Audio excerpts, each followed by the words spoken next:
গম্ভীরা হলো পশ্চিমবঙ্গের গ্রামাঞ্চলের একটি লোক সংস্কৃতি।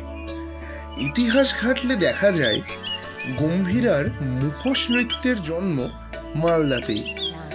এটি প্রধানত গ্রামাঞ্চলে প্রচলিত একটি নাচ, যেটি ভগবান শিবকে স্বাগত জানিয়ে পারফর্ম করা হয়ে থাকে।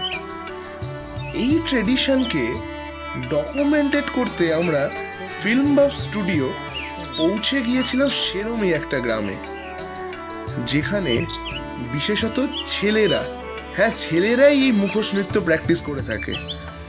নরসিংহ, কালী, এছাড়াও চামুন্ডা মাতার মুখোশ পরে ছেলেরা এই নাচ পারফর্ম করে থাকে। আমরা সেটারই কিছু মুহূর্ত শোকেস করে তুলে ধরলাম আপনাদের সামনে।